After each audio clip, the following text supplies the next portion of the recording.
Good afternoon, this is my presentation, the umpteenth time. I'm going to do this in 3 parts. The first part I'll actually talk about the criteria that you sent me. The second part is I'll detail the applications and what those are, so forth. The third part is that I will compare the criteria with the applications and make recommendations and give you the reasons for those recommendations. Okay. The key criteria are the ones that I've used because in this situation I didn't think that the applications, there was all that much competition, so I didn't have to use the point system. Now the starting point is fairly evident that each applicant has to be survivor of torture, organised violence. That's pretty straightforward. Now the first criteria is that the application fulfills personal objectives. What I understood by this is that firstly I suppose that the project will actually achieve what the applicant wants it to achieve, that it will have the desired effect.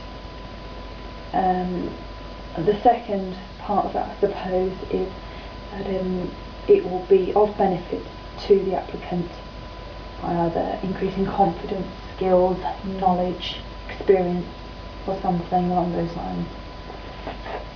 The second criteria is that the project benefits the community. That can be fairly straightforward in some ways. By community, I find it quite curious that until last 4 years, community, or last 5 years, that there wasn't actually a concept of community. But it's fairly recent, in recent current usage, but no, that's an aside. By community, I said to mean two. I use it broadly in 2 senses. One is maybe a group of people that live in the same area, that share the same schools, same council offices, maybe in the same borough, or a geographical place. And then there's also the community in the sense of maybe people belonging to a subgroup in a smaller community, like a group of Kurdish refugees, for example. So that's I'll define what community means to me. Right, something that benefits the community. It's a broad category. It could be something that brings in resources, money into the community. It could be something that utilises a resource that's already there, space, building. It could be something that increases the profile of the community. It could be something that increases communication and contact between members of the community. A community can be benefited by a venture that brings in capital or enables people to actually apply for something they wouldn't have thought of applying. So there's quite a broad category. It's anything that works. It's also tangible stuff as well as things like esteem and pride and belonging and all those sort of things.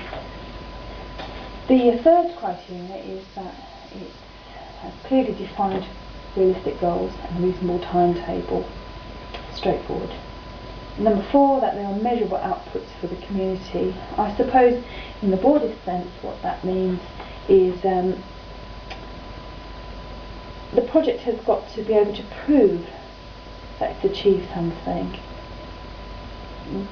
even if it's demonstrating that an activity is taking place that didn't take place before the project started. So it could be something tangible, for example the garden, or it could be something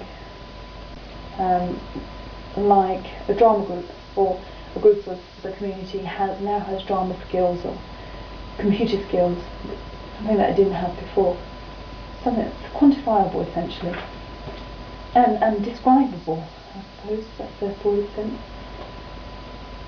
Number 5, that the applicant has no other source for funds for the scheme.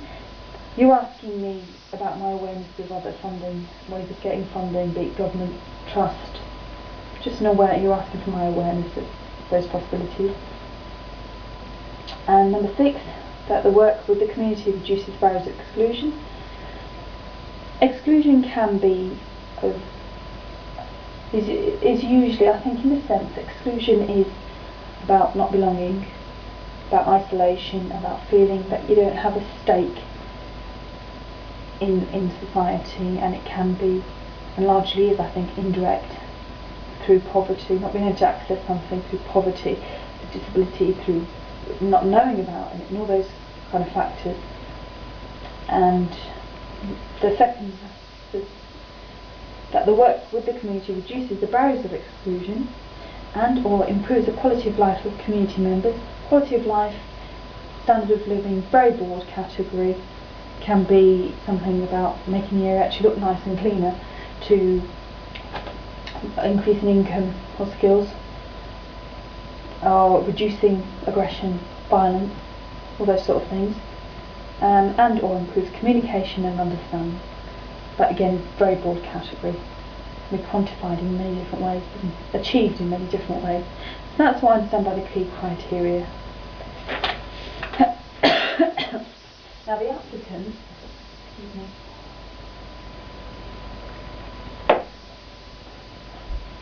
first applicant's name is Roger Dory. Is Chelsea resident. He's 35 years old and he's from the Cameroon. He's a client of the foundation and undergoing treatment, so I assume he's a victim of either torture or violence, organised violence. His language is French and he speaks a little English, and his status is an asylum seeker. He needs a translator. Now the project he proposes costs £2,303, and the aim of the project is to set up a five-a-side football team made up of local boys from the community, and this is the Cameroon community. And that's the aim of his project. That's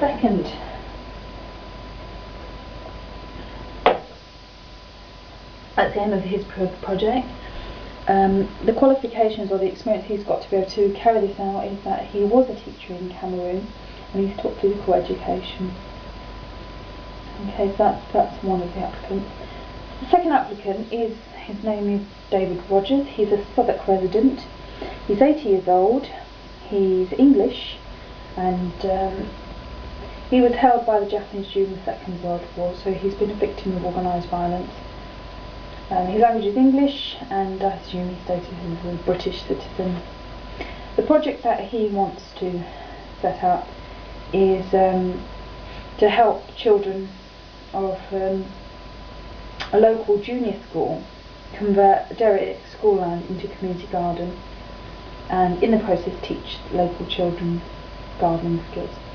The qualifications and the relevant experience he's got to undertake this project is that he was a teacher and he has 30 years of gardening experience. He's an allotment and his own garden.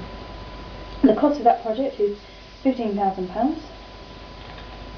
That's the second project. The third project, the name of the applicant is Hodan Hurut. She lives in Hackney, and she's 26 years old. She's from Somalia. She's also a client of the foundation and is undergoing treatment. She has good English and her status is a refugee. Her aim is to document Somali women's history and produce a booklet and a website, and to set up a friendly society for Somali women and to teach them English. The cost of this project is £2,300, and that includes training costs and quite considerable, a large amount of training costs in that project.